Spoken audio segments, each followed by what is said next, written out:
नमस्कार मंडळी, कसे आहात सगळे? मस्त आहात ना? तर हे बघताय काय माहिती आहे का? तर हे आहे मस्त असं हे थंडगार कैरीचं पन्हं आहे. तर ह्याने ना उन्हाळ्यामध्ये ऊन लागत नाही, उन्हाळी लागत नाही आहे. तर खूप छान शरीरासाठी एकदम थंडगार असं हे कैरीचं पन्हं बनवणार आहे मी. तर चला तर मग म्हणलं चला तुमच्याशी रेसिपी शेअर करूया. कैरीचं पन्हं तर सगळ्यांनाच बनवता येते, असं काही नवीन गोष्ट नाही आहे. पण म्हणलं चला माझी पद्धत ही तुम्हाला एकदा दाखवूया.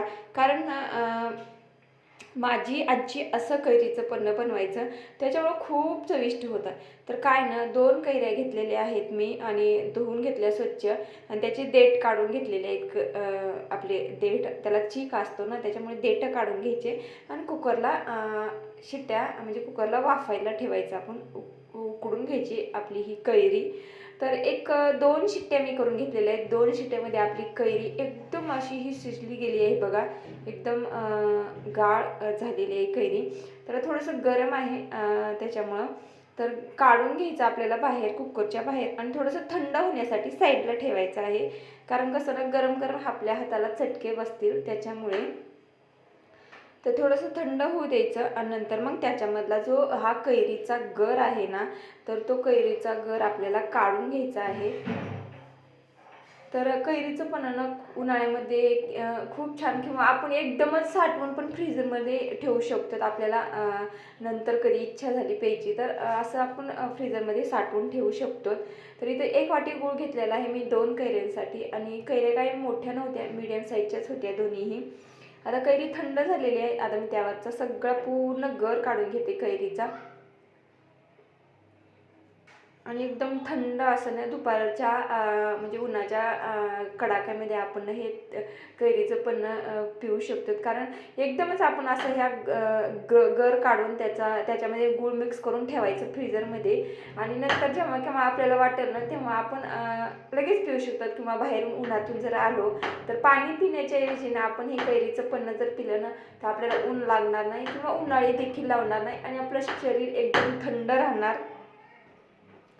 तर हे बघा, तर सगळा गर काढून घेतलेला आहे मी, आणि त्यामध्ये आता 1 वाटी आपला जो गूळ आहे तर तो आपल्याला मिक्स करायचा आहे त्यामध्ये. तर 1 वाटी गूळ टाकलेला आहे आणि गर एकदम असा इझिली गर निघतो आपण कैरी जर उकडून घेतली तर. तर आता पूर्ण गूळ ना आहे ना, तो आपल्याला एकत्रित करून घ्यायचा आहे पूर्ण मिक्स. आणि जास्तही थंड नव्हता आणि जास्तही गरम नव्हतं, त्याच्यामुळं गूळ आहे ना तो आपला पटकन असा हा त्याच्यामध्ये मिक्स झाला आहे. आणि थोडंसं मीठ टाकलेलं आहे मी. तर मिठानं पण मीठ टाकावंच लागतं, त्याच्यामुळे थोडंसं मीठ टाकलेलं आहे किंचितसं. किंवा तुम्ही ना काळं मीठ ही देखील टाकू शकतो. तर मी इथं हे साधंच मीठ टाकलेलं आहे, आपले जे रेग्युलर असतं ते. तर चला तर मग आता आपले हे कैरीच्या पन्ह्यासाठी आपला जो काय म्हणते ते मसाला तयार झालेला आहे. आता इथे थंड पाणी घेतलेलं आहे मी फ्रीजमधलं, आणि हे फ्रीजमध्ये ठेवलं होतं मी 1 तास. त्याच्यामुळे एकदम घट्ट असं हे आपलं मस्त हा मसाला तयार झालेला आहे कैरीच्या पन्ह्याचा. तर थंड पाणी घेतलेलं आहे 1 ग्लास छोटासा, आणि त्यामध्ये आपल्याला ना हे कैरीचं पन्हं कैरीचा हा जो गर आहे गूळ मिक्स केलेला तो त्यामध्ये मिक्स करून घ्यायचा आहे.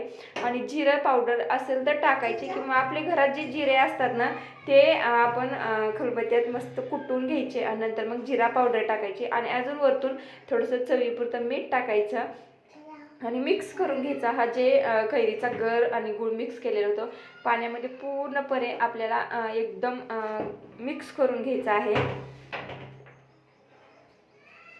आणि आणि इतकं ऊन म्हणजे आता इतकं भयानक ऊन आहे आणि तापमान खूप वाढलेलं आहे. त्याच्यामुळे ना नक्कीच हे ना दुपारच्या पारी आपण उन्हाळ्यामध्ये आत्ता हे जे वातावरण सुरू आहे ना त्यामध्ये आपण नक्कीच घेऊ शकतो. आणि असं नाही आहे की जास्त साहित्य लागणार आहे, जास्त खर्च नाही. एक 10-20 रुपयाची जरी कैरी आणली ना आपण, जर त्याचा गर काढून हे फ्रीजरमध्ये जर ठेवला तर आपण दररोज उन्हाळ्यामध्ये दुपारच्या कडाक्याच्या उन्हामध्ये घेऊ शकतो. त्याच्यामुळे आपलं शरीर एकदम थंड असं हे राहील, आपल्याला कोणताच त्रास होणार नाही. उन्हाळ्यात जो त्रास असतो तो. तर आता पूर्णपणे मिक्स करून घेतलेला आहे मी जो गर आहे तो. आता इथे ग्लासामध्ये ओतून घेते.